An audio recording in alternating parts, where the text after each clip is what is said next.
What we'll do is we'll move on to our next keynote speaker, Professor Toby Richards, a professor of vascular surgery over in Australia. And then after Professor Richards' talk, we will then have a 10-minute break before some of the committee members will go in depth what we're going to be doing in part of our CASCADE study. So Prof. Richards, I'll bring you onto the stage and share your screen. Great, thanks very much, Shiraz, and thank you, Ruth BC93, for inviting me to give this talk. I like the fact that your Twitter handle is BC93 as opposed to Kenny McLean 92, shows progression. So my slides are just launching, hopefully any second now, and I'd just like to say it's a great pleasure to be involved in this. I've been involved in the collaborative research scene since the Oaks study, and the original collaborative started in West Midlands, which is where we started over beers and a curry, sharing ideas as PhD students some 20 years ago. Prof. Richards, I don't know why your slides are not processing. Is there any chance you could perhaps share your screen instead of uploading them? I've uploaded them. I'm sharing now. Let me just shut them down and open up. I did email them through to you before. I can very much just share my screen if you would like so. Give it 30 seconds just to open up again, and I'll share again.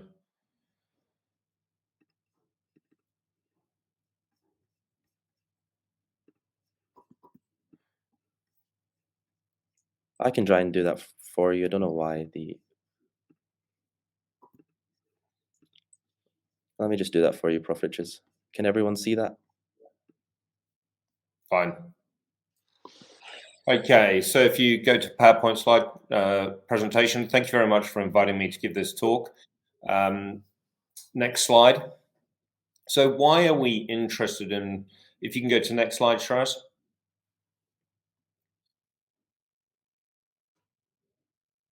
It should be moving. Okay, can you put it to presentation mode rather than slide screen mode? Yes, I'm trying. Okay. Anyway, so where are we with postoperative complications? Surgery is very common, but unfortunately around about 15 to 20% of people develop a postoperative complication.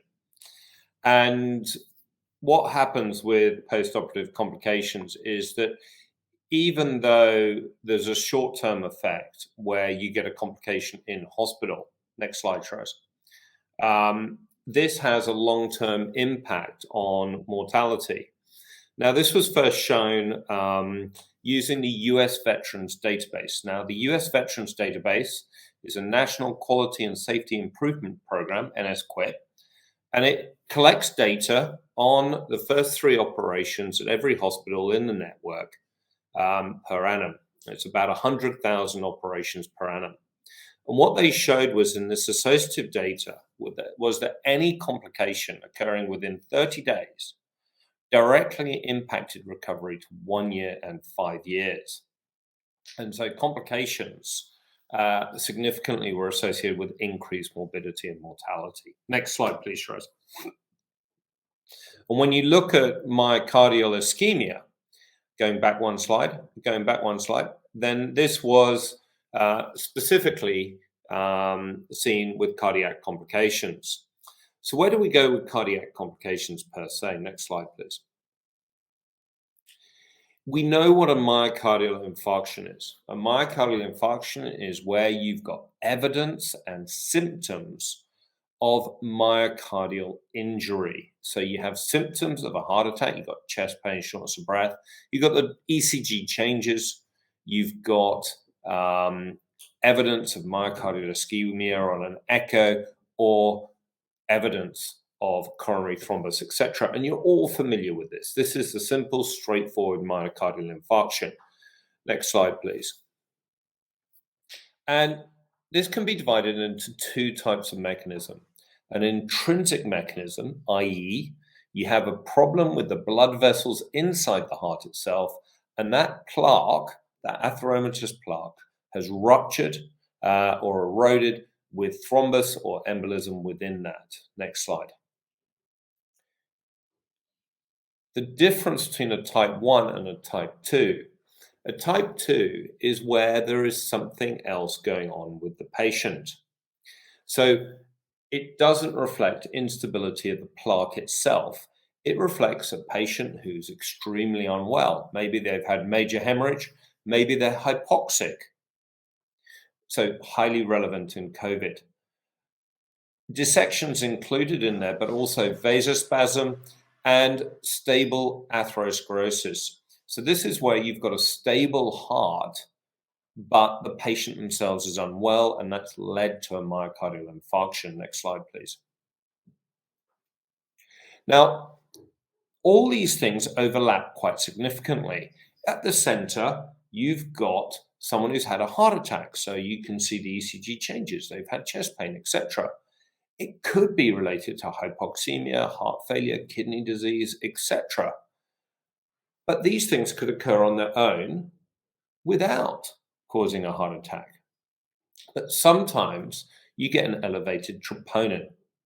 And you guys are going to see this quite a lot as medical students or as junior doctors. You're called to a patient, it's 2 o'clock in the morning, and your Mark 1 eyeball is looking at this patient going, this patient's not well. I have no idea why this patient is unwell. They're 5 days post-operatively, they're not recovering, they're failing to thrive, they're not eating, they're on fluids, and they don't look well. So what do? You do some blood tests, and you do a troponin level. Next slide, please. And this is something that has really developed in the last 10 years. And doing a troponin level, and it depends a bit on the assay that you utilize. And these slides are from a colleague of mine, Gareth Ackland.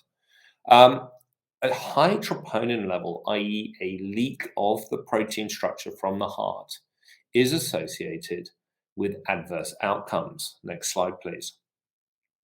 And this was first done in a cohort study, so not dissimilar to the studies that you're doing yourselves.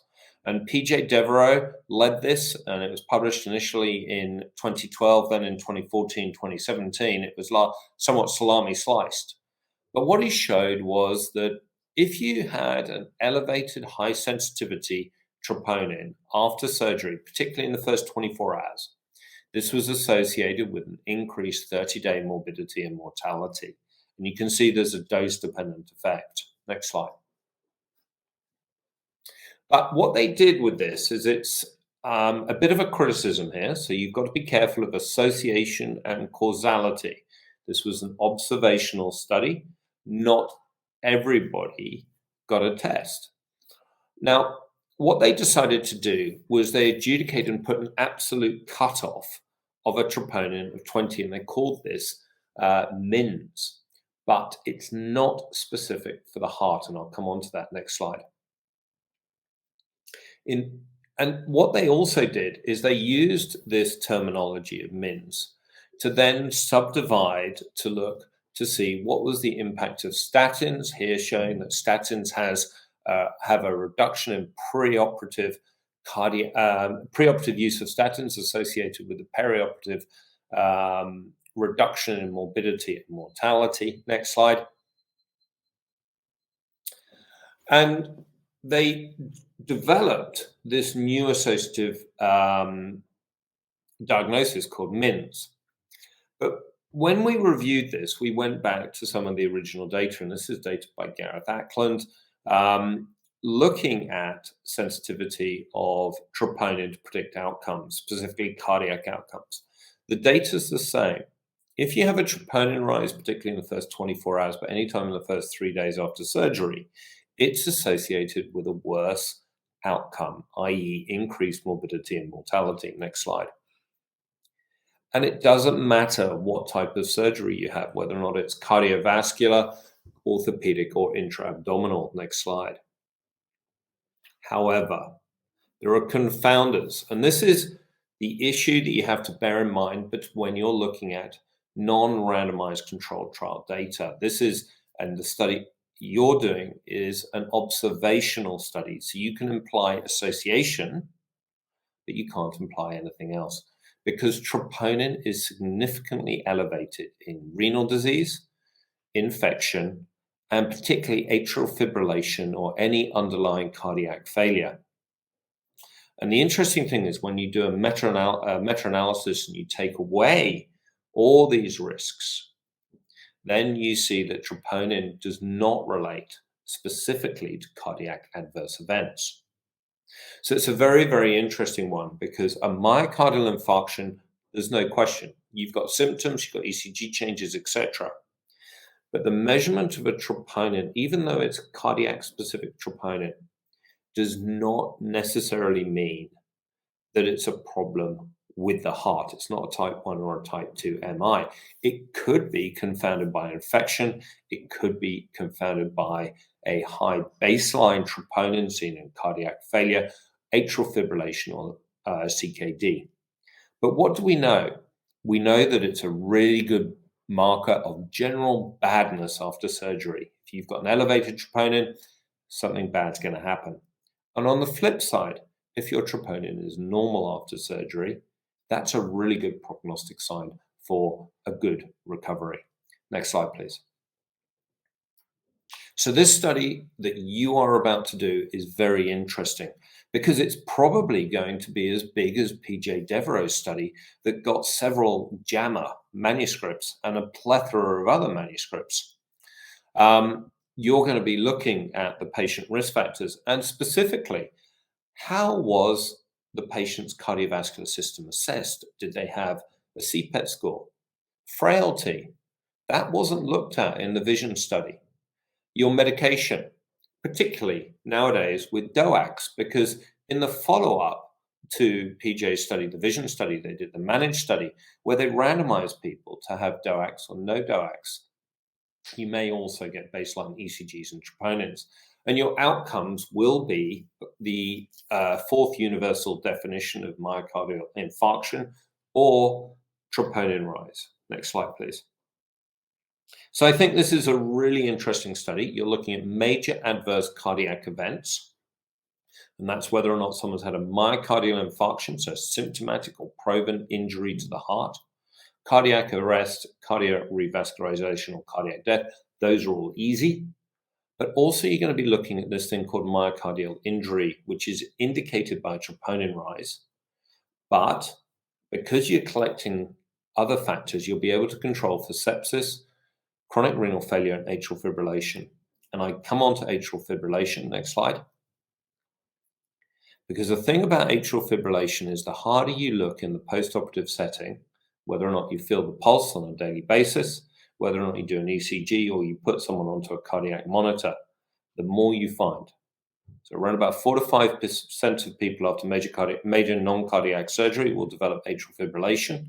If you put them on a 5-day continuous monitor, it might increase to a quarter to 2/3. And I think atrial fibrillation, the new onset of atrial fibrillation, could be a very interesting finding in your study. Next slide. Thank you very much. Any questions, I'm happy to answer them. Thank you very much. One thing that didn't happen, I put it on social media. I'm only Toby Richards, UWA. I haven't got 93 or 94, I'm afraid. There's only one of me. It's important to remember that we all started where you are on that side of the screen. So the first study that I ever truly did that was my own was an audit. And it was an audit of anemia in vascular surgery. And it took 20 years till I got the Lancet paper. But it started with an audit. It started with what you're doing this year. Thank you very much, Prof. Richards. I do not think we have any questions at the moment. But everybody, if you can just reconvene at 11:20, we will then start with the committee talks and regarding Cascade. Oh, there's a question here from Maria. Quickly, Prof. Richards, if you could answer it. So yes, actually, it's in Circulation in a Swiss journal, Circulation 2018. I'll happily send through a copy of that. I'll send it on to Shiraz. And what it shows is a very nice association between the two lines diverging, and then superimposed on that is the impact of sepsis on outcomes. And you'll see that there's a very strong association. the key point from this, and the key point from your study, is be careful to infer causality from association. This is an observational study, CASCADE, and so you can only infer associations which are hypothesis generating for future randomized controlled trials. Thank you very much, sir. Hello, everybody. I hope you managed to go grab a quick tea or coffee. We will resume with the rest of the day. As I mentioned, we're going to be having quite a few talks from the StarSurge and Eurosurge committees just regarding Cascade and the different aspects of it. So first of all, we have StarSurge committee member Eva going to be talking to us about the background and aims for our Cascade study. So Eva, over to you. Thank you, Shrez. Hi, so I'm Yava, fourth-year medical student from University of Exeter, and this year part of the StarSurge steering committee. And so today I'd like to walk you through the background and aims of the Cascade study. So a bit of an overview. I will start with a bit of a background to the topic in general and risks associated with major abdominal surgery. A bit about new consensus definition, which opened up an opportunity for a study like Cascade, and finish off with aims and our intended impact. So major abdominal surgery is a recognized risk factor for postoperative cardiac complications. Incidence has been reported to vary between 4.9 to 46.9%, which is quite a broad range. And this is partly due to the lack of consensus definition of what is a postoperative cardiac complication.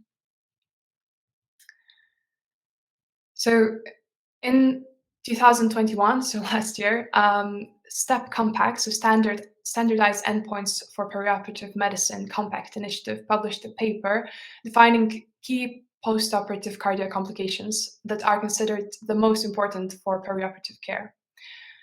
And this was created so all the studies can use the same definitions to evaluate perioperative interventions and gain comparable results. And so this new definition has opened up an opportunity to research risk factors and incidence of postoperative cardiac complications. And we further recognized paucity of guidelines on prevention and management of postoperative complications, which emphasizes the importance of studies like Cascade. And so our primary aim as an audit is, of course, to audit compliance to our set standards, which I'll go through in a minute. However, we further want to characterize the incidence of postoperative cardiac complications. And this will be achieved by collaborators who will be following patients up 30 days after their surgery.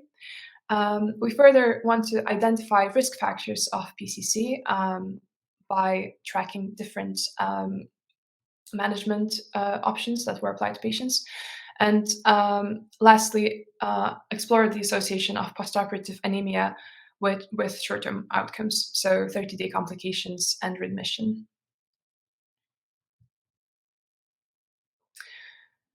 And so our audit standards include preoperative audit standards, intraoperative audit standards, and postoperative audit standards. So preoperatively, we will be looking at recording of BMI, preoperative scoring tools, ECG recordings done preoperatively, cardiopulmonary exercise testing, and preoperative iron supplementation for people with iron deficiency anemia. Intraoperative standards include the WHO checklist, which I'm sure if you have been to theatre, you will have experienced it being felt. And postoperatively, we're looking at early recognition of deterioration of patients and specialist input, as well as postoperative iron transfusions for, again, iron deficiency anemia, and extended venous thrombotic event prophylaxis for patients at risk.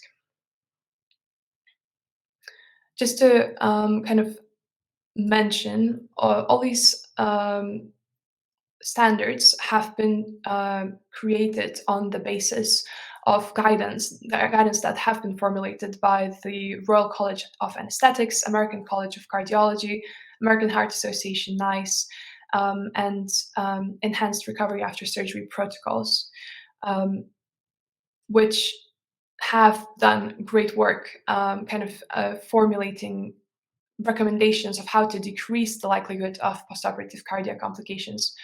However, there are still more that can be done to improve prevention.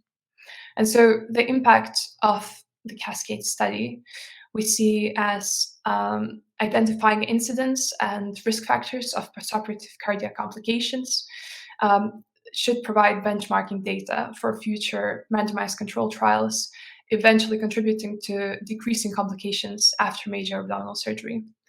And we hope and expect CASCADE to help create better informed perioperative guidelines, so further develop the guidelines that we used for our standard audit standards on the prevention and management of postoperative cardiac complications.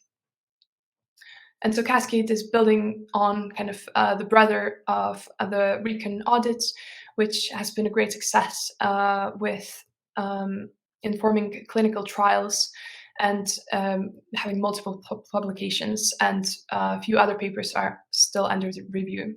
So we have great hopes for CASCADE on the basis of our previous success, I would say. And thank you very much for your attention. I hope we all enjoy this process together. Thank you very much, Eva. Next on the stage, we have Esther from Eurosurge, going to just be going through the inclusion and exclusion criteria for our CASCADE audit. Over to you, Esther. I'll share your screen. Thank you very much, Shiraz. Hello, my name is Esther Matey from the Eurosurge Steering Committee and the University of Liverpool. This morning, I'll basically be talking about the inclusion and exclusion criteria for our audit. These criteria are found in the research protocol, as many of you have probably had a chance to read, and they operate on 2 levels pertaining to the patient and also to the centre. So, with regards to the centres, any hospital in the UK and Europe that routinely perform elective or emergency major abdominal surgery are included. And as mentioned in the protocol, all of these centres are required to register for our audit according to their own local regulations. And internationally, individual study investigators are also responsible for the audit, ethical and departmental approval as well, and which we require to be approved before they start data collection. This evidence as well must also be sent to the study management team. With regards to the patient inclusion criteria, for patients to be included in this particular audit, we ask that these are consecutive adult patients that are undergoing emergency or elective abdominal and or pelvic visceral resection, formation or reversal of stoma, as well as a few other surgical procedures as well. Here, we define visceral resection as complete transection or removal of a segment of the esophagus, the stomach, small bowel, liver, pancreas, gallbladder, colon, appendix, rectum, kidney, bladder, ovary, and or the uterus. And this also includes multivisceral resections as well. In specific, when we say adults, we mean patients who are at the age of 18 or above. We also include procedures that are planned or unplanned, and we have allowed for approaches that include open, laparoscopic and robotic approaches, and there's also leeway for approaches that are using multiple different types of approach. So you can have a laparoscopic and an assisted approach. You can also have a robotic approach that's then converted either to laparoscopic or open as well. With regards to the procedures covered by this audit are listed on the slides just to the right of me, but in brief, they include any major abdominal surgery, including one of or more of the following. So here we've got visceral resections, like I mentioned before, the formation and reversal of stomas, open repairs of abdominal aortic aneurysms, vascular bypass procedures, as long as they have an abdominal component, anterior abdominal wall incisional hernia or parastomal hernia repair, transplant surgery, and that includes renal, liver, and pancreatic surgery. When it comes to the exclusion criteria for this particular study, the grounds for patient exclusion include procedures that are performed for traumatic indications, which encompasses a variety of injuries stemming from blunt, penetrating, or burn mechanisms. In this particular audit as well, pregnant patients are excluded, and here pregnancy is defined as patients who've been identified as pregnant with a positive urine test or a blood HCG test. Additionally, planned day case procedures are also excluded. With regards to the extent of study, operations which are the result of a change in operative plan are excluded. We also exclude surgery that is staged with a planned return for reoperation as well. When it comes to procedures, these are the procedures that are not included in the remit of the CASCADE study. So a lot of them are based on gynecological or obstetric operations, for example, C-sections, and then also diagnostic laparoscopies or laparotomies as well, if they don't have any resection included. We also don't include groin umbilical or paraumbilical hernia repairs or any other abdominal or pelvic surgeries. Bariatric procedures are also not included in this particular audit. And finally, we don't include any transanal, transurethral, transvaginal procedures without an abdominal incision also. Thank you so much for your time this morning, and I hope you enjoy the rest of your day. Thank you. Thank you very much, Esther. I will just remove you and bring on the next two speakers. So the next two speakers, we have Niall from Eurosurge and Rohan from both Eurosurge and StarSurge.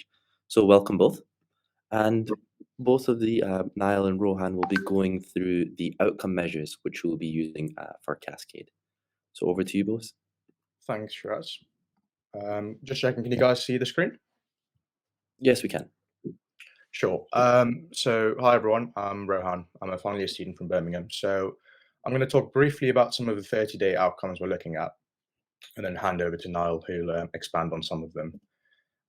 So as you guys know, part of the data collection in Cascade involves 30-day follow-up. So this requires data that's collected from patients 30 days after they're operated on. And this data will be collected in line with their current routine practice, so there needs to be no change from how they're normally managed. There's no additional telephone, in-person, or questionnaire-based data that's required either, so all of this data can be found within the inpatient notes, the electronic systems, or the outpatient letters. And the doctors on the wards are a good place to go and chat to if you're having any difficulties in finding these. An important thing to note is that when you upload a patient onto REDCap, they're assigned a REDCap ID. Data can first be collected either on the paper case report forms or directly uploaded to REDCap, depending on whichever method you prefer. But when you upload the data, as I said, a patient's assigned a REDCap ID, and it's really important that you guys as collaborators store a record on a hospital computer, preferably on an Excel file, which has the patient's REDCap ID corresponding to the NHS number.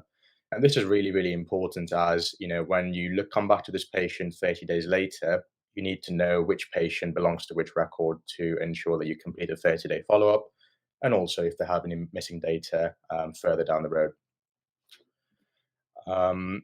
So the case report form, which you can find online on our website, it has a section at the bottom for 30-day follow-up, which you guys can print out and take on the wards with you, or use on your phone when you're uploading it onto REDCap directly. And this sort of collects all of the information we need from all the 30-day follow-up data. So the data we're collecting essentially helps us explore the cardiovascular outcomes, and these are split into three main categories. So firstly, the cardiac complications, which I'll talk a bit about now, and then the thromboembolic and bleeding complications, which I'll hand over to Niall to talk about in greater depth. So the cardiac outcomes can be split into three main arms. So firstly, myocardial ischemia, non-fatal cardiac arrest and cardiac death, and finally atrial fibrillation. So myocardial ischemia refers to two main factors, so myocardial injury and myocardial infarction. And I'm pretty sure that everyone attending here today knows what a myocardial infarction is. But understanding its defining criteria will help us understand what a myocardial injury is. So for both of these cases, patients need to have an elevated serum troponin. But if the patient is asymptomatic, they have no ischemic changes on the ECG, and they have no signs of a coronary thrombus on the echo or angiography, then we say that this patient's undergoing a myocardial injury. If they have any of the previously mentioned features with symptoms, ECG changes, or evidence of coronary thrombus, then that would fall under the definition of a myocardial infarction. Secondly, we're also looking at coronary revascularization. So this essentially refers to the need for having a revascularization procedure, whether it's carried out percutaneously or as an open surgery. And the STEP compact definitions define this as a procedure that's done within 30 days of surgery. And so, this is one of the definitions as to one of the reasons why you'll be following your patients up for about 30 days. We've also got cardiac arrest and cardiac death, and these two definitions are again explored well together. So if you look at the pink box at the top of the diagram, if a cardiac arrest, myocardial infarction, or cardiac revascularization leads to a patient's death, then that's considered a cardiac death. If the patient's arrest is due to cardiac causes, but the patient is successfully resuscitated, then that is deemed as a non-fatal cardiac arrest. And finally, atrial fibrillation is actually the most commonly sustained cardiac arrhythmia. So it's diagnosed from an ECG recording that shows an irregular heartbeat with the absence of P waves. And it's one that's lasting at least 30 seconds clinically, or on the duration of the ECG recording, which tends to be about 10 seconds. And so if you see a picture like the one you see on the screen, then you can confirm that these patients have developed atrial fibrillation. So I'll now pass over to Niall, who's going to talk a bit more about the other two criteria. All right, thank you very much, Rohan. My name is Niall. I'm talking to you from Heidelberg in Germany. I'm also part of the Eurosearch committee and also the German research collaborative Sigma. So first of all, thanks for going on the cardiac events. So we have thrombotic outcomes as well in the CASCADE study, such as deep venous thrombosis, pulmonary embolism, and thromboembolic strokes. Next slide, please. Right, so the definition of a venous thromboembolism is a blood clot that originated in the venous circulation, and we have certain risk factors for that we can summarize in the Virchow's triad. We have hypercoagulable state, venous stasis, and endothelial damage. So if we have a closer look at the first two, we will see that the hypercoagulable state, who is the risk of that? So we have certain risk factors as smoking, obesity, pregnancy, or oral contraception, but also surgery itself puts you in a hypercoagulable state, and malignancies, which we will find quite often in surgery. And point two, the venous stasis is quite common around hospitals, as we tend to see patients after surgery lying in bed most of the time. Right, next slide, please. So there are mainly two types of venous thromboembolisms. We have deep vein thrombosis, where we have a thrombus in the deep vein that stays there for the time. So we mostly find them in the leg, but they can also be in the pelvis or in arms. And if that clot decides to get loose and travel up north through the right heart, it might end up being a pulmonary embolism, occluding a pulmonary artery. Next slide. So deep venous thrombosis presents itself mostly through pain, swelling, redness, warmth, but they also might be asymptomatic.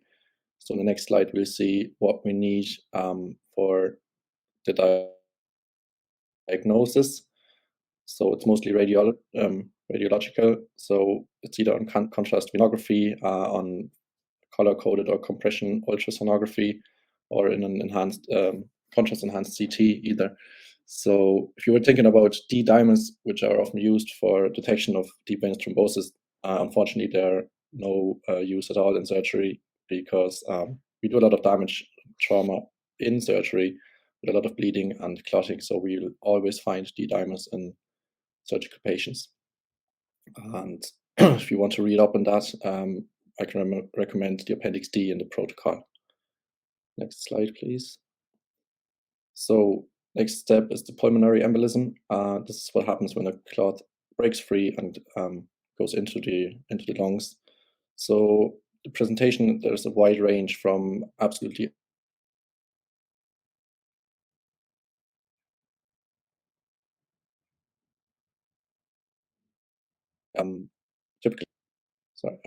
typical symptoms would be shortness of breath, tachycardia, or pleuritic chest pain, cough, lightheartedness, or sweating. So again, on the next slide, we see diagnostic criteria. Again, a lot of radiological findings on the lung scan, CT scan, angiography. Again, please look it up if you're uncertain about the diagnosis made for your pulmonary embolism. It's again in the Appendix D in the protocol. And last but not least, on the embolism part, we have the thromboembolic stroke, which isn't found in the venous system, but in the arterial system, and mostly comes from atrial fibrillation that Rohan talked about. And as we all know, brain tissue is quite unable to bear the lack of oxygen. So we have any sort of neurological symptoms. And if you looked up in the CRF, you're going to find two boxes, one for the transient ischemic attack, when symptoms last less than 24 hours, and everything above that would be a stroke. Next slide. So the old nemesis, if we use anticoagulation on patients after surgery, we always have the risk of bleeding. So to be clinically relevant, a bleeding has to be one of the following. It either needs medical attention or the change of your antithrombotic therapy or cause any other clinical consequences. So on the next slide, we're going to see we divide them into two types, major and non-major bleedings. So the major bleedings are quite obvious to detect. Hemoglobin decreases by 2 points, or your patient needs more than 2 units of red blood cell transfusion, and anyway, the treatment is urgent. So non-major bleedings are also clinically relevant, but they don't meet the criteria of major bleeding. So the treatment would be, for example, hospital admission, change of antithrombotic therapy, or other medical treatment. So we have some examples for you here, like for non-major bleedings, like multiple source bleedings or hematoma of different kinds, macroscopic hematuria, or nose bleeding. Again, as most other things, you're going to find those in the Appendix D in the protocol.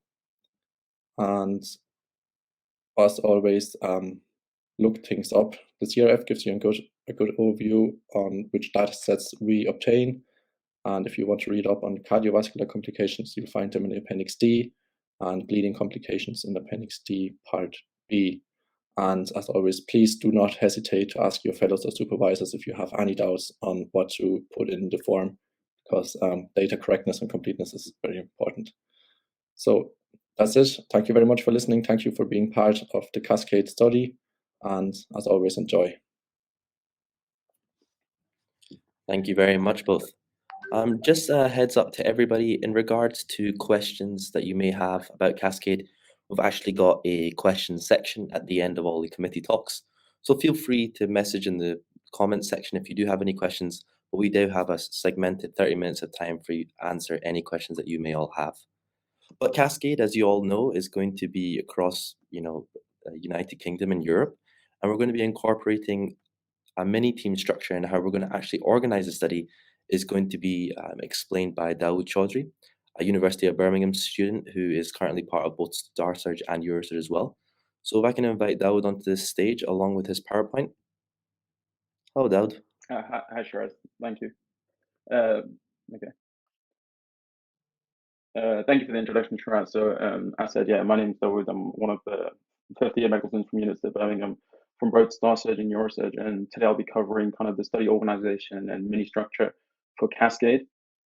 So we'll start from the kind of the beginning. This is a timeline of CASCADE, and you guys might have seen this in the regional booklets or the collaborative booklets that we sent out.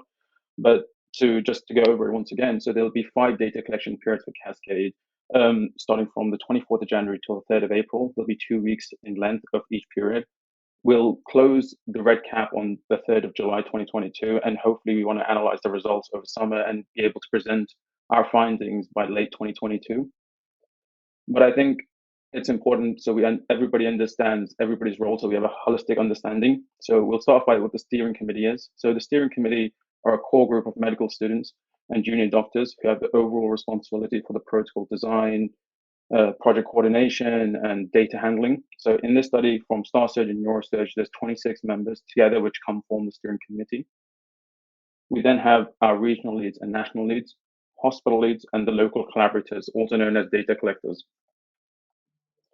So what are the regional leads and national leads? Well, regional leads are a network of medical students across all medical schools in the UK and Ireland. Their counterpart in Europe are referred to as national leads, and obviously there's a singular national lead for each European country. The roles are very similar, they're almost interchangeable, and they constitute of 4 main things. The first thing is to publicize the project and recruit collaborators. So in the UK, this means that for the regional leads to basically disseminate the study to all their associated hospitals, to their university. And for the national leads, it means disseminating the project to all centers across their country within obviously their feasibility. How they choose to kind of disseminate the project is really down to them. The second main task of the regional leads and the national leads is to identify appropriate senior supervisors, and I'll give a bit more what these senior supervisors are and who they can be. Registering CASCADE as an audit and gaining appropriate ethical approval. Now, this is something that regional leads and national leads will do in collaboration with the hospital leads and with their senior supervisors. And in the UK and Ireland, it's been registered as an audit, and even across Europe. Formal ethical approval is not required for this project, and the evidence can be found for that in the protocol. But each center needs to check on their local guidelines to see if that is the case and follow what their local policies are. And finally, the final task for the regional and national leads is to organize the mini teams for data collection. So as I said, what is the role of the senior supervisors? So the senior supervisors basically can be up to have data collection in each hospital must be supervised by up to 2 consultants. This can be either a surgical or anesthetic specialty. And they are responsible for they're responsible for sponsoring the order registration, for compliance to local guidelines, facilitating the presentation of results, and providing completing assessments for anybody that requires it for their portfolios. They won't be really helping with the data collection day to day. They're mainly as a supervisor role for making sure the overall project runs smoothly. Then we have the hospital leads. So hospital leads, they have a few roles. So number 1 is obtaining local approvals for the running of CASCADE, along with the regional leads and senior supervisors. Active involvement in a mini team during at least 1 data collection, and I'll go into what a mini team is as well. Coordination of a handover between all local collaborators at the center, and presentation of local results at their center from the CASCADE audit. So due to the nature of the role, it's kind of recommended for the hospital to be either a senior medical student within the team, within a mini team, or a junior doctor, just because so they're embedded and they have a greater grasp of the local guidelines and how that site operates. Then we have our local collaborators, or the data collectors. So we call these basically mini teams. So a mini team can be up to a maximum of 3 people responsible for data collection per specialty group over a specific 2-week period in a particular center. This should be ideally formed by 2 medical students and 1 doctor, and the doctor can be from FY1, a junior doctor, or up to a senior registrar grade. And reflecting the cross-specialty nature of CASCADE's audit, 1 mini team will be promoted per specialty group.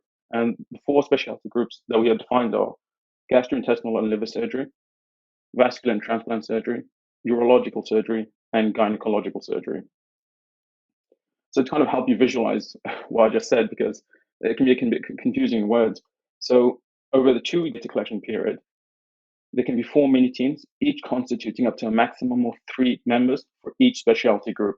So the only exception we have is for general surgery, gastrointestinal liver surgery. where because it's such an expansive field and often so busy, we are allowing up to 4 collaborators in that one mini team. But it should be noted 3 is kind of a maximum, and regional leads and national leads when forming these mini teams should be pragmatic about data collection periods. So let's say during the data collection period, there's fewer collaborators available. So maybe it's worth distributing more people to more busier specialties.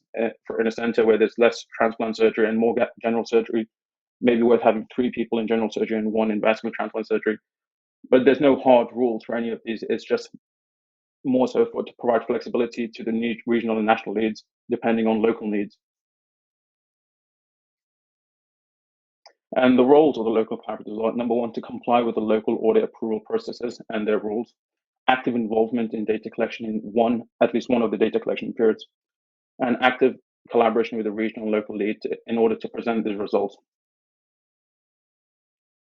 So to kind of provide a recap of everything I've just said. So we have our local collaborators, and the circle of responsibility for these local collaborators expands to their 2-week period, and it's their specialty they're responsible for, and obviously the 30-day collection period for those patients afterwards. It then expands the hospital lead. The hospital lead's circle of responsibility then extends to all the teams and across all the different weeks, data collection periods. They are responsible for providing effective handover from one specialty to another specialty, and basically making sure, what are the best ways to collect data, where they can find the data, and making sure everybody is complying with those rules. The next is the regional and the national leads, and their circle of responsibility extends to the whole project for that center, and making sure there's adequate support and troubleshooting for each of the hospital leads and local collaborators in place. And this is an overall summary diagram, which is presented in the protocol and a lot of the previous Star Search publication and Eurosearch publication.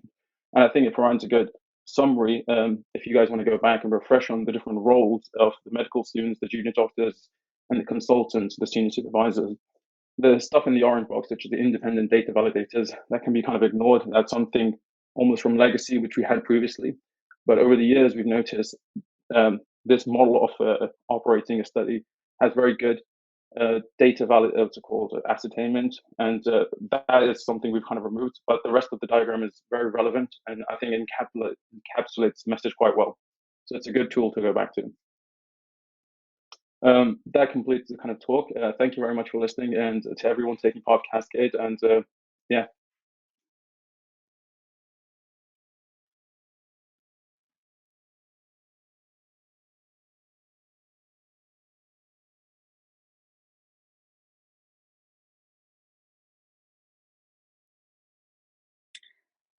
Thanks, Shiraz. Hi everyone, I'm Aya. I'm a fifth year in Edinburgh and I'm on the data team for Star Search, and today I'm going to be chatting to you guys a bit about REDCap and data governance.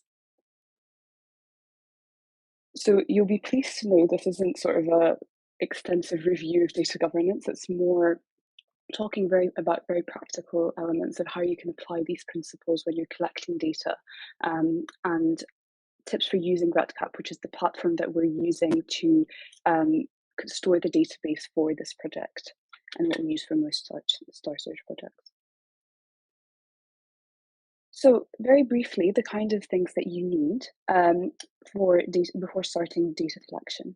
So this is mainly taken care of by your regional leads and hospital leads in Europe, so as Daoud has covered. But just to be aware, in the UK, what you need before you start data collection is local audit department approval and Caldecott approval for uploading data to REDCap. In Europe, it's slightly different. It's quite dependent on country, so it varies, but at an absolute minimum, you need your local hospital's approval before you start. And Cascade is an audit, not research, that determines the kind of data governance that applies to it. And you need to just send us a copy of this, especially if you're in the UK, just for our own records. So data governance is something that's really important, and I think it's glossed over, but it's important to sort of zoom out and remember that it's something that we do mainly because we're accessing patient data, and it's a privilege to be able to access that data, and so we need to treat it as such. And it's important for the continuation of research and being able to do projects like this, but it's also important for you that you are able to follow these principles, and it's something that you'll have to do throughout your career, and it's important to get it right. And that's why we've included data governance training as part of the Cascade e-learning. So it's something that everyone will go through. But just a few tips here that I'll kind of mention, and we'll go more in depth in the e-learning. So things to be aware of. When you're collecting data, some people will use some paper records, whether that's to put record IDs and correlate them to patient IDs in hospital databases. That can be on an Excel spreadsheet. Some people choose to use paper records. If you use any paper records, these need to be in a locked drawer or an office on the ward, and your supervising consultant can help you locate that. And any paper records should not leave the ward, so they should never go home with you. They need to stay there. And when you're done with them, you need to dispose of them in confidential waste. If you're not sure where that is, just ask any member of the team. Most wards have some confidential waste. And the most important thing is kind of not to share any patient information over email or WhatsApp. And it's easier than you think to slip into that. So just be very mindful of keeping questions general when you're asking something of your team. And if you need to have any conversations about specific patients, do them in person, but in a setting that you're mindful of who's around. And only upload data from a hospital computer, and that's just because of an added layer of security compared to your own devices. So that's kind of data governance in a nutshell. So now I'm going to chat a bit about REDCap. So REDCap is what we use to upload data, and there are two projects that we use for Cascade. So there is one that's for site and user registration. This will apply to a minority of you. So this is something that regional leads and hospital leads will have access to be able to register their teams. And then we have the main project, which is the data collection project, and this is what most people have access to. Just to highlight, there's a REDCap guide. This is applying to site and user registration. It's on our website on the Cascade Project Hub. But it's something that sort of has general principles that are quite useful in general for sort of how to use REDCap. So if you want to have a look at that, that's available there.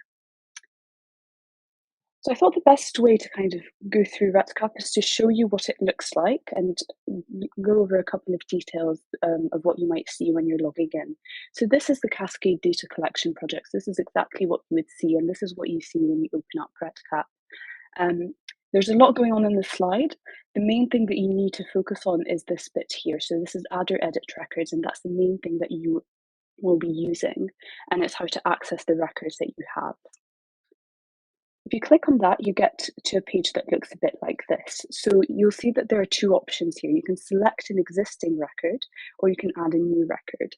And this becomes important when you're thinking about going back to add in data for your 30-day follow-up, where you've already have data on this patient, you've already created an ID for them, and there's data there, but you just need to revisit it. And this goes back again to what was said earlier about the importance of making sure you know what the record ID on REDCap is correlated to the patient's ID in the hospital database. So when you're starting a new record, you just click on Add New Record here. And then you get to something that looks like this. So we have three forms per patient. So every patient will have preoperative, intraoperative, and postoperative details that you need to fill in. And you'll notice that there's a bit that says status for each of these forms, and that's not something that REDCap fills in automatically. So it won't automatically detect that you've completed a form. It's something that you click manually, and I'll show you that in a bit. But just to be mindful that when you're done with something, you have to manually click that it's complete for REDCap to register that. So let's say we clicked on the preoperative one. So this is what it would look like. So you'd get a form that looks a bit like this. And you have to fill in your mini team details once per patient, just to say what data collection this patient had their surgery in and what specialty the mini team that you're working with is. And this is sort of the landing page that you have, and you can navigate between the forms quite easily from the side here. And you'll see that REDCap will automatically give this patient a record ID. That's not something that you have to do manually. So a couple of things just to highlight about the different data fields. So for most data fields, we'll have a bit of extra information if it's needed, either underneath the data field here or underneath the text box where you need to put it in there. And that's just designed to make sure that you know exactly what you need to put in there and it's really clear for everyone. Most fields are something that you have to provide a value for. And even if you don't know what it is, you can just say it's not recorded, but you just have to put something in there. It has to be filled in. So what you can do, and when something requires a bit of extra information, so for example, ASA, people might not know what ASA is, there's a paperclip here that you can click on, and that will take you, that's a hyperlink that takes you to a link that shows you exactly what this means and can give you some extra information. And again, a couple of other things to highlight. So there are different data fields, just to be mindful that in some instances, it will be a tick all that applies. If that is the case, it will be very clearly highlighted. And we will need you to sort of say for example, all the drugs that the patients are on, rather than just clicking one, just to make sure that the data is complete. Units are fairly important, so we clearly highlight units, and in cases where there might be some ambiguity about units used in different centres, there is a unit conversion calculator that is linked to REDCap, so you can just click here and put in, and it will help you calculate the units and the units that are required, so in this case, grams per litre.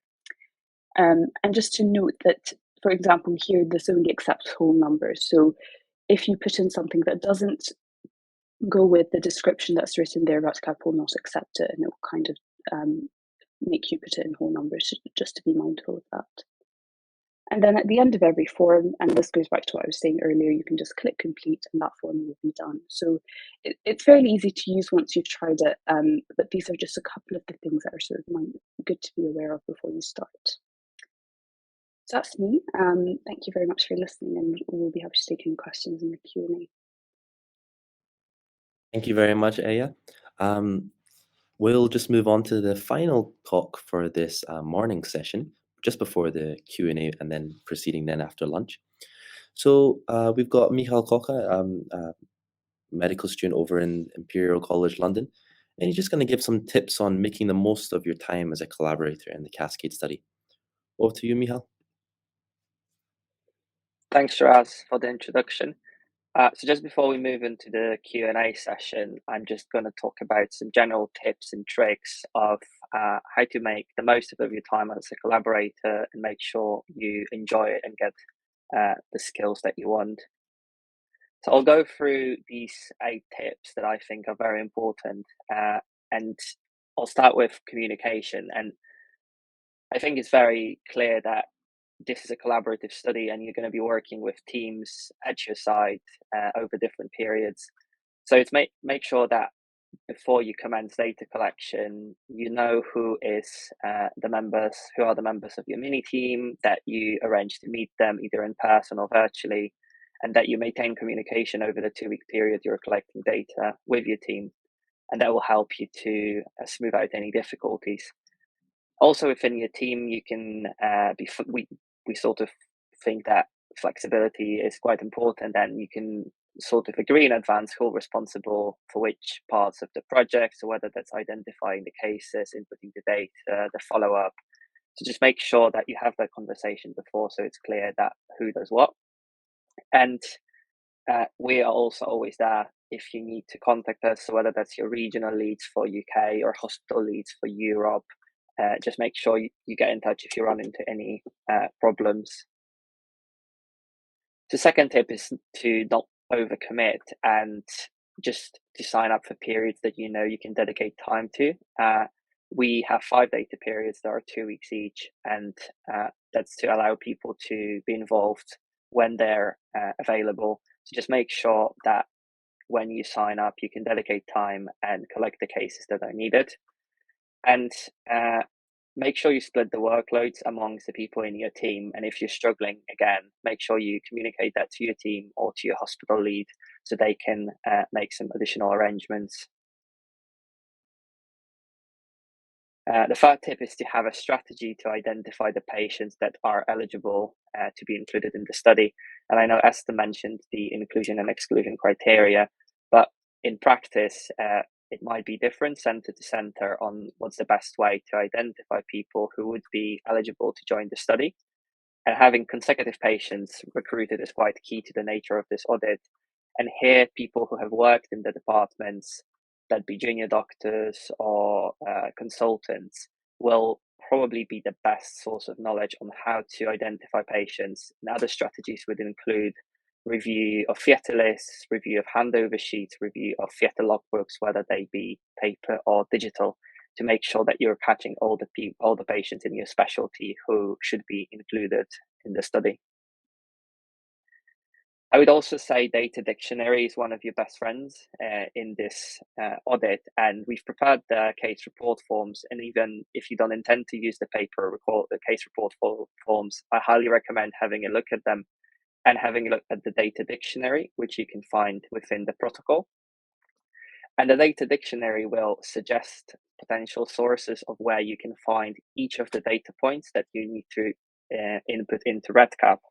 And again, this can vary center to center, but this gives you a rough idea on where different pieces of information can be found, and it will make your data collection process easier and quicker. I would also say, especially for the first period, but it can be done for any of the periods, consider doing a mock data collection day before you start your period. And what I mean by that is to meet up on an afternoon before your data collection starts and just try to collect all the data points for a single patient, because that process will then highlight for you where all the data points are located within your hospital, and it will also highlight to you if you struggle to find certain pieces of information, you can go to your hospital lead or people from the previous period and they can help you out with that. I would also say, as my colleagues have mentioned, to make sure you complete the e-modules for CASCADE. Make sure you familiarize yourself with the protocol and the information before doing that. But the e-modules will give you all the important information about data collection, about the 30-day follow-up, and they can be found at insep.ac.uk, and that probably would have been shared or will be shared in the near future from your regional lead or hospital leads. I would also say, because we have 5 periods and in some cases there are multiple teams doing period 1, period 2, period 3, handover between the periods can help you a great deal with and facilitate the smooth running of the study. So it works both ways. So when you come in to do your data collection period, please approach the other team that was before you for a handover. Perhaps a period of shadowing where they can show you where each piece of information can be accessed as well. And then when you're finishing your data collection, make sure you try to do the same for the next incoming mini team so that you can highlight any problems or any recommendations you have for them. And that will ensure that there is continuity between the periods within the same specialty within the same center. So data completeness. So it's important to highlight that we have that 30-day follow-up that Niall and Rohan have mentioned before. So just make sure that you sort of follow up people for the 30-day period and try to identify the complications, because that's what we want. We want to estimate the rate of postoperative cardiac complications in that period. And again, there isn't one single best way to do that. Those informations, depending on how the patient has actually recovered and what the pathway is, will be in different places. But checking things like patient notes when the patient's still admitted postoperatively, checking clinic letters or clinic notes, or checking the A&E attendance sheet for reattendances and readmissions are some of the ways you can go about looking for 30-day complications. And just make sure that whenever you collect the data, you upload everything to REDCap, as I has explained, and that the data is uploaded before the data collection deadline to avoid any missing points. And finally, just to finish off, I would say enjoy the process of being involved. As Prof Richards mentioned before, this is a great way to get involved in research for students and for junior doctors. It's a great way to get to know people who are like-minded, whether that's your colleagues or whether that's doctors on the ward who help you with the study. And by working collaboratively, you can build up your networks and build up your skills that you can use in the future to do your own projects. So just enjoy the collaborative part. And as I said before, if you have any questions, we're always there to help. Thank you. Thank you very much, Michał. Okay, everyone, that's the end of the talks for the morning section. And we're just going to move on to the segmented Q&A, which will be run by Sivesh, who we met earlier, who is the Star Surge lead, along with Omar Kouli, FY Foundation Year 2 doctor based in Glasgow, who is currently the data lead for Star Surge this year. So hello both. Hello, Shurad, and You're on mute. thank you everyone for their talk. It's been amazing listening to everyone's talk. I see that there's a few questions being asked on the chat, so I'll start reading and answering as we go along for me and Sivesh. So the first one is from Andrea. She's national lead for Romania, and for questions from hospital leads, how many data collection periods do we have to complete because of the COVID restrictions and some of the periods overlapping with the midterms for most students? Is it enough if a hospital will complete just one data collection period? Now, we sort of like urge and sort of like motivate national and hospital and region leads to sort of try to include all periods as much as possible. Now, I know sometimes it'd be difficult because of COVID and exams, etc.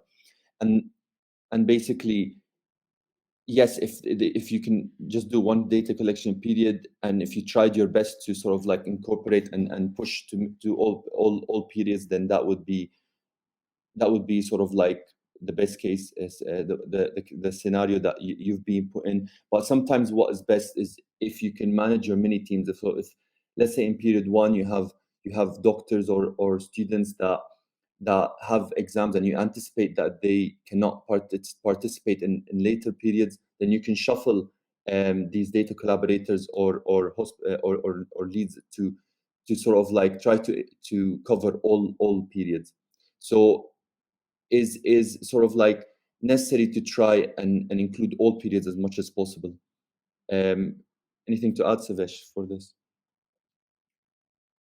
I think you're mute. Oh, yeah, so that's all very well covered. I think the only thing about COVID restrictions is that we will be releasing some guidance very soon, probably mid next week or the week after that, surrounding COVID. And then you sort of locally you can decide in terms of what the COVID rates are and if you feel comfortable in continuing data collection, because as you might appreciate, across the world, across Europe and UK, there'll be variations in local COVID rates and how it affects the hospital locally. So we'll give out some detailed guidance, but it's flexible and rely on your judgment at the end of the day. So we'll get back to you on that. So thanks, Andrea. And we've got a question from Ebru about order e-learning and if they need a login or can create an account and find the module. So in short, you can basically create your own account as long as you've got an ORCID ID associated with it. So yeah, you can certainly go forward and create the your account to complete the modules prior to starting data collection. Another question from Ebru is, when will we know who's in our mini team? So what happens with mini teams is that the region lead or hospital lead in your center will sort of like put you together in a small should put you together in a small group chat about a week before the data collection starts, and that's when actually all of you will get the logins for that period. So we send out logins for collaborators and hospital leads 1 week before the data collection for that period starts. So when that happens, they put you all together in a small group chat, and you'll get to know each other. You can, for the first data collection period, as Michał said, it's sort of like helpful to do a mock day beforehand, and so that you can get together in an afternoon and just go over where you can find the data and how to sort of like to navigate REDCap. That would be very essential. And then following on from the period one, a very important thing is effective handover. So the mini team from the first period should get together with them or through a group chat from mini team from the second period and tell them how they found the data collection, what sort of like issues they encountered, and how they can troubleshoot all that. Yeah, and I think in terms of maximum mini teams, so we'll have 5 data collection periods for a specialty like general surgery. So you'll have 5 data mini teams across general surgery, and if you multiply that by the 4 specialties that we have, you'll have a maximum of 20 mini teams. Now, some hospitals might be small, in which case you might not be able to recruit all the relevant team members you require. So in which case, you don't really need to fill the quota of 2 individuals per mini team, and you can sort of break it down if you don't have vascular surgery or transplant surgery. So it's all very flexible. There's no, but at the most we have 3 individuals with an A mini team. So that's the maximum that you can go for the study. Okay. And Roxana asked a question about, is the data collection on an everyday basis at the hospital? So yes, it is sort of like when you're allocated to a period, a 2-week period, you can go every day just to screen if there is any eligible patient. If there is an eligible patient, you start collecting the data, and you do this sort of like on an everyday basis. And then can follow-up be carried out entirely remotely? So also depends. So when I was a collaborator, original lead, in some hospitals, it's all electronic, and yes, you can just say any computer and just look up the hospital numbers for the patients, and you see if they've got readmitted, if they had any complications. So it really depends on the type of system your hospital is in, and sometimes sort of like the junior doctors on the ward will be helpful for that. You can go and ask them, is this patient being readmitted, and X, Y, and Z. And as Michał said as well, there's sort of like we've put in the protocol where you can sort of like how you can do the 30-day follow-up in terms of like any attendance, and sort of like looking up the patient's details on the online system, and yeah, that's basically it. Yeah. And the next question is about how do you ensure not recording the patient data twice? Now, I think for all collaborators, I think we've always stressed that you will not be able to record any patient ID on REDCap. So it's prudent to ensure that you have an Excel spreadsheet on a trust computer or your hospital computer that does not leave the trust, and ensure and have a corresponding REDCap ID associated with the NHS or the patient ID. So in that way, you will know that your patient data is not entered twice for the same patient, and it just also gives you that safety net so that you can follow the patient up at 30 days. Matthias asked that I found in previous audits in the relevant hospitals that patients' BMI are commonly very hard to find. Is this mandatory in input for REDCap? I saw something earlier about authorship and incomplete information. Okay, so we did anticipate that some centers may lack reporting or recording in patients' notes about BMI, or like, let's say, other stuff like ASA grade and stuff like that. So there is an option for the BMI. If it's not recorded or you can't derive it, you can put just 999, and then this is also important because as per audit standards, all these should be recorded. So that by itself, it's not recorded, then that is something like that's in itself a finding in our study. But so there's three scenarios. So one, the BMI is recorded, and that's great. You can just input it.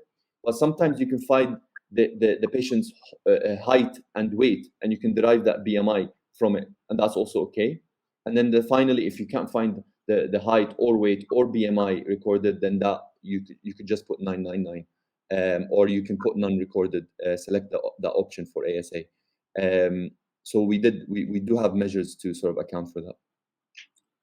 And then the next question is what data collection of patients have had a surgery. So basically, your data collection period starts on the 24th of January, and for the consecutive 14 days, you basically identify patients who have underwent surgery, both in elective and emergency settings. And your 30-day follow-up, basically, so your day 1 is basically so day 0 is when they've had surgery, and the day 1 is after that. So your 30-day follow-up is basically from the time they've had surgery. Okay. And Mariam asked, is there a number of patients we have to collect during each period, or is what we can collect due to the pressures of COVID and some elective surgeries being cancelled? Now, for a period to be included in the study, it needs to have at least one eligible patient uploaded onto REDCap. It could be one patient, it could be 10 patients. It's just as much as there is, and actually, And we know that sometimes like elective surgeries being cancelled and due to COVID, these numbers might be low. So don't worry about how much you collect. It's about getting all the patients that you can, rather than a set of number. Yeah, and I think the key is all consecutive patients. So even if you might have 5, you should aim to include all the 5, both elective and emergencies. If the number of students in a hospital is limited, can more than one junior doctor be part of the minute teams? Absolutely. So both StarSearch and Eurosearch, we've been really flexible because due to the nature of student placements across UK and Europe, not all hospitals have students involved. So I think we're very pragmatic and we're very flexible. And I think you should try and include doctors, trainees, senior trainees, junior trainees, as many as you want. If you find that you're not able to recruit medical students, which is completely fine. The key is to ensure that you get as many data collection periods and ensure that all patients are consecutively included into the study. Nadine, the lead for Newham in London, the hospital, they require you to have a card to access the computers and any patient notes. Do you know how to tackle this issue? As I think it will be difficult to get a card for every single collaborator. Now, this is where teamwork makes the dream work. So you actually need to sort of like work as a team and ensure that you have, if this is the case, then have junior doctors on the ward that can help. So if you have like 2 medical students and a junior doctor, the junior doctor might help the students get access to the notes if that is an issue. So or find like registrars and core trainees that can help with that. I think that's the best way to tackle such an issue. And you don't need a card for every single collaborator. You just need to organize sort of like a junior doctor that can help out through a period or throughout the whole period, and sort of like help tackle that. The next question is from Aditya, but so as an international student, his data collection period is in the final one that ends on 3rd of April. So I think we've got to be pragmatic in how we approach this, and I think I'm not sure which hospital you're based in, whether it's in the UK or across Europe. I think it's certainly important to bring this attention to your hospital lead or to one of your trainees, and I think communication is important here. So if you think that you're going to be in a final data collection period and might have issues, that's completely fine. You might be able to let one of your trainees know, one of the senior trainees know about this, and he or she might be able to follow that up, do the 30-day follow-up, because it won't be as tricky to do it once you've had most of the data done for preoperative and intraoperative fields. And if you feel that it might be easier, you might want to maybe move to different data collection periods. So it's all down to the local teams, and we don't really have a say in terms of how you should do it. There's 1,001 ways of how you can do it, but I certainly wouldn't disturb your plans to return home if you've not been home for a while. And I would just make sure that you communicate well with your team about it, so they are aware and will be able to help you out. Okay. And one person asked, when it says period 1-2 on the Excel sheet sent, do we do both periods or just one, because one period lasts for 2 weeks?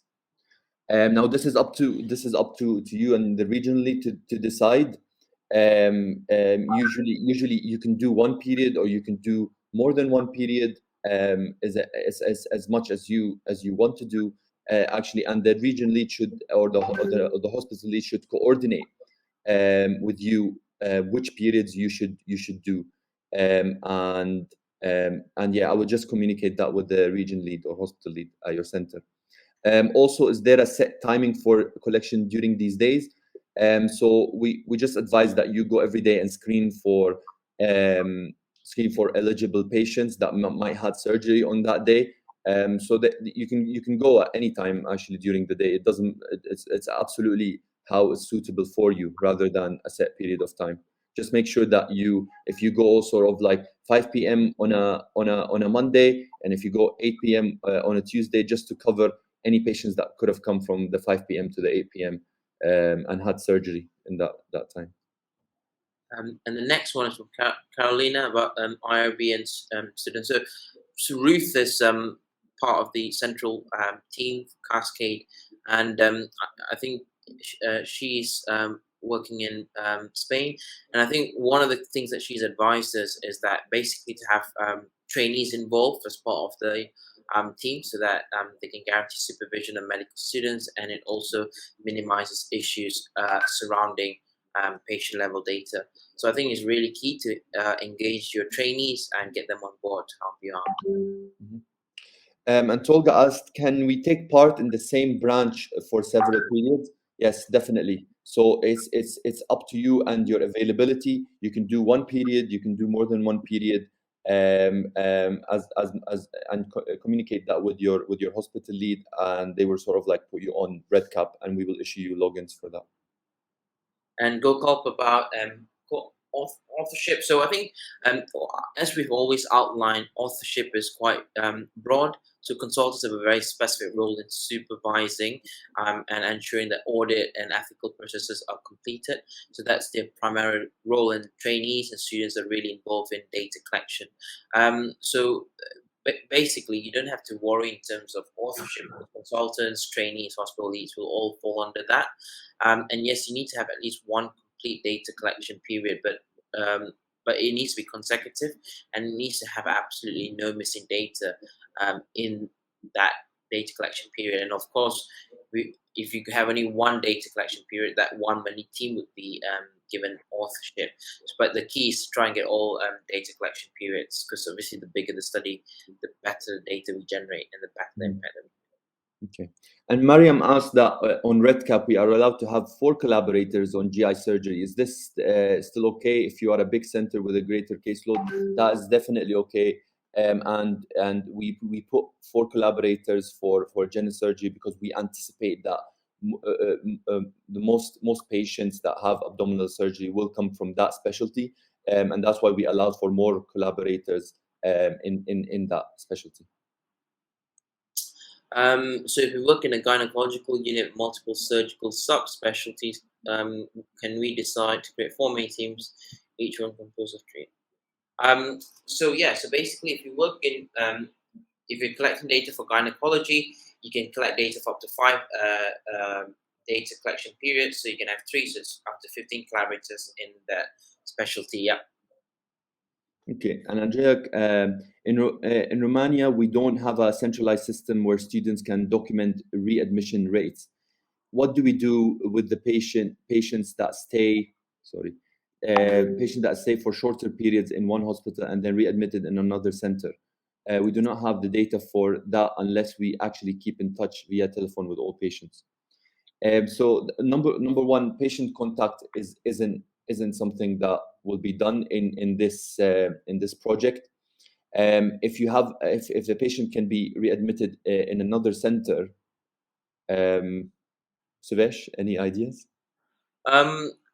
I think it's going to be tricky, and we just have to be pragmatic. And I think the key thing is you should just try and look at your hospital notes, and if there isn't any indication that they might be readmitted. And sometimes in the UK we have access to GP notes. In some trusts, again, it varies locally. I think it just needs to be pragmatic or recording of data. We got a question from Farid about Quaternion Hospital lead in Kingston. Wonder if all collaborators will have a chance to benefit from publication. So we do this collaborative authorship. Everyone is recognized as a co-author, and there's no top line author's name at the top of each publication, and this is what we've always done. And of course, we've always had hack days where we've always had a surplus volumes of papers that we can generate apart from the main paper, and we've always opened up to collaborators to join the hack days where they are able to learn from the analysis and also draft papers over the coming months. And we've had 4 to 5 papers that have come off hack days that have been successful. So yes, you have the opportunity to join in once the study is finished. Do drop us a line once, and we'll keep your name on the list, and when the time comes for when we want to do hack days, we'll get in touch. And of course, with presentations, yes, but please do get in touch, and we'll assess the case on a case-by-case basis.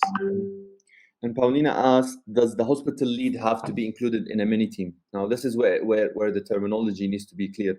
So if you mean that a hospital lead as in Europe hospital lead, then no, you don't need to be included in the mini team, because the hospital lead in Europe like manages sort of like the whole center, whereas in the UK a regional lead doesn't need to be included as well in the mini team. However, a hospital lead in the UK should be included in at least one period.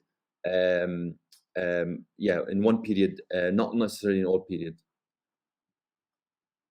Can we do data collection during the weekends? Yes, you can. So, like Omar highlighted, you can come in any time, but you make sure for everyone listening on here, make sure you have you've defined your workflow, who's going to identify the patients, and how you're going to collect the data. You don't need to go in every day to do data collection. You might want to do them every 2 days, depending on how large your center is. So if you, on an average day, if you're getting like 10 patients, it's probably advisable to do them on a daily basis so you don't have any missing data. If you're getting 1 or 2 a day, you might want to come in every 3 days to do your data collection. So we leave it up to you, and we don't have a set sort of criteria for you to follow. Yeah. So Naveed asked, so is this workflow for a local collaborator? Go to the hospital, screen, if patient found, record data, monitor patient records for 30 days. Yes. So you go sort of like, if in the 2-week periods that you're allocated, you go sort of like each day and screen for eligible patients. If you found an eligible patient, record the data, make a note of their hospital numbers, keep that in a secure place in the hospital, and then you know what date they had their surgery, etc. And then after 30 days, you can just see whether they got readmitted, whether they got any further complications, etc. In terms of REDCap, so REDCap is basically you can access it on your browser. So if you use Google Chrome and Firefox or Internet Explorer, we will have the links available to you, so you can basically log in and input your data there. So it's not an application, so you don't need to worry about downloading onto hospital computers at all.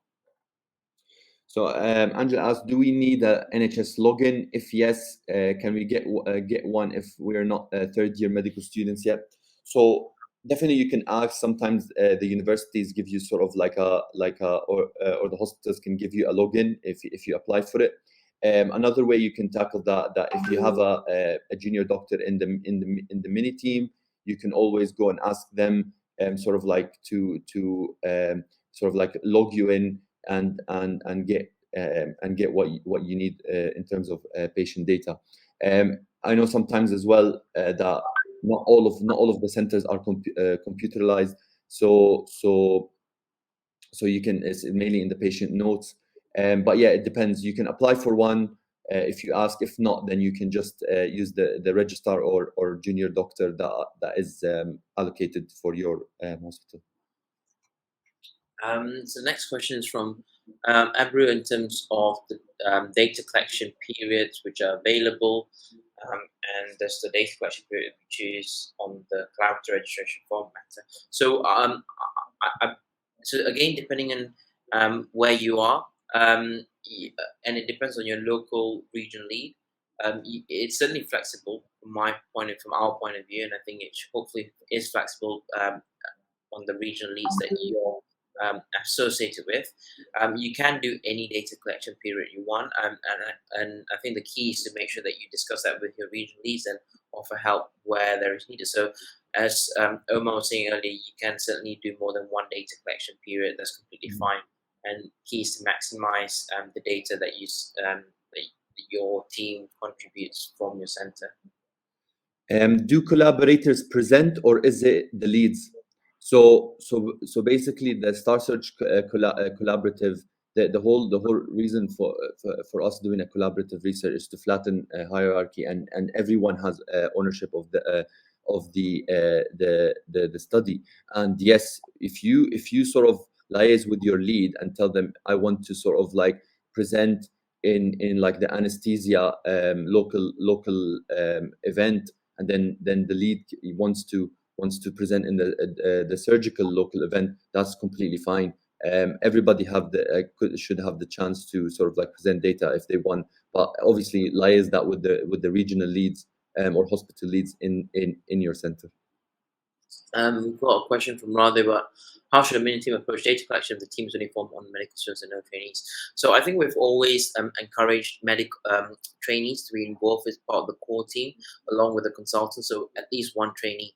Now that trainee will be able to help you identify the patients, and medical students are completely capable of actually being able to collect the data for that said patient on the wards, or basically based on notes which are available online. So and the data collection process is we've tried to have paper forms where you'll be able to fill the paper forms on the wards and then take it back to a computer, upload the data, and ensure that that set CRFs are kept within hospital premises and not removed outside hospital premises. You can then destroy the case, the CRFs, once the study is finished and once the follow-up is done for that said patient. So it's completely fine to have medical students collect data, but key is to ensure that you have at least one trainee in your set of 5 data collection periods to help navigate you. So the key is also to meet them beforehand and set a structure in place. Okay. Andrea, you were from the tertiary cancer center, admits patients from around the country. Some of them will return home, and usually when there's a complication, they do not travel distances, but rather treated locally. So what do we do? So in that case, we just need to be pragmatic, as Sivesh said. We need to try our best to sort of like look through if there is any sort of like GP notes or any sort of like online system that you have in your center that can tell you whether a patient got readmitted or not, or whether they had a complication. If that is not possible or you can't find, then that is a sort of like a limitation that we need to accept. And the next question we have is from Tolga. Do we have to say which period we are in before the study starts, or is it enough to mark it in the data entry? I think it's enough to mark it in the data entry, but it's obviously good to sort of define who's doing which data collection periods early on. And I think the key is to try and like we said before, try and get all your data collection periods done. So you can try and aim for 5 data collection periods. So yeah, certainly get in touch with the team and decide who's going to do what early on, and try and maximize the data that you submit. Okay. And Paulina, don't worry about it. I've made a note of your name, and we'll get back to you today. And then the next question: does a 30-day follow-up mean 30 days after the day of surgery, or 30 days after data is collected? So it's 30 days from the day of surgery. So if the surgery is like, let's say, the 1st of January, then on the 30th of January, you need to look back at the notes and see whether they got readmitted or sort of like developed any complications. And we've got a question from Emily about activities needed to be completed by a consultant. So we don't really have a strict, exhaustive list, but what the role the consultant should do is to try and well, at least in the UK, and I'm sure it is the same in Europe in terms of principles, that you need to have a consultant to be able to register the study as an audit or go through an ethical process. So you need to have them on board and their support. Second, you might want to have the consultants to help identify trainees if you're struggling at a particular center and not being able to get the trainees, because the consultants will be able to get the trainees as they will need to complete an audit at some point. And I think those are the broad reasons or activities that I say the consultants are very much important for. And also, if you're struggling to find medical students, they are a suitable source for where they might be able to suggest more trainees, or even trainees across other specialties. And if you're sort of in a region where you might want to expand your network, so say in the UK, within Birmingham, there are 10 different hospitals. Those consultants are very useful to help identify colleagues in other hospitals that might be able to take part in the study as well. So there's no exhaustive list. I think it's very flexible. The reason the consultants there is to supervise and ensure the study runs smoothly. But bear in mind that they are very busy at times as well, so be mindful of that. Sorry, Omar. So do we follow for 30 days continuously, or at the end of the 30 days after their surgery? So what I've done when I was the regional lead, so we got the so let's say a period finishes on the 14th of January, and you've done the 2 weeks. So 30 days after the 14th of January, me and the junior doctor, who was the hospital lead in that hospital, we just sat down and with the collaborators and just looked at patients who possibly had a complication or got readmitted, and just recorded everything in 1 day. So yeah, you can just do it at the end of the 30 days after surgery. And yes, the next question is about identify patients included previous data collection periods. So I think this was another point that was covered previously as well. So the key is to ensure that you have an Excel spreadsheet on a hospital computer where you store the REDCap ID and the patient corresponding patient ID. And the reason for that is so that that list should be kept central so that they can be accessed by all the members of each data collection period. And if you have a look at those lists, you'll be able to ensure that the patients are included twice. So it's try not to do any verbal communications because it's going to be hard. Just keep a list of the REDCap ID and the corresponding patient hospital number, so that you'll be able to ensure that the patients are included twice. So I think, yeah, sorry. Yeah, thank you very much, both. That was very useful for not only us in the committee, but hopefully everyone that's attended. I just have a quick question just to round up the morning, and it's for Omar. Omar, I'm aware that you were not only a collaborator, but also a regional lead. Is there any final tips that maybe hasn't been mentioned that you would like to offer to anyone who's attending today? I've been a collaborator, a hospital lead, a region lead, and committee. So I've been through every single role you can imagine in Star Search. I mean, it's been a great journey, and it's sort of like at every step I learn more and more. I mean, when I started off as a collaborator, the first year I was a collaborator, I was just doing this. Oh yeah, let's just collect data, etc. But then moving on to the second year when I was a collaborator, I started thinking, okay, so I'm doing this. Why am I doing this? I started reading the protocols in more detail and seeing what the style of writing and how the research methodology is sort of like done by the committee. And you going through sort of like the study, not just to collect data, but obviously to learn, then you will gain a lot more knowledge than just going for the sake of it. And then moving on to a regional lead and hospital lead, you sort of like start developing the sense of leadership and sort of like start thinking in like ways that you can maximize input and make sure that all your collaborators are sort of like happy and increase your communication skills between collaborators and committee. But the main takeaway point is that if you're all in this now, you're sort of like in this collaborative. That is one step. You're putting your foot towards the academic career in surgery, and you're all going to be leaders in the future. Now, the main thing that I've learned is you need to be a hard worker. You need to when you're doing something, do it to your best of your ability, because people start noticing how much you're putting in, and that will give you more and more opportunities. I didn't get where I am because of just doing things just because that's basically you do that and get points, but it's more about paying attention to the methodology, paying attention to how this research is done, and when you get that knowledge, then people start noticing, yes, this guy's done the background reading and is motivated.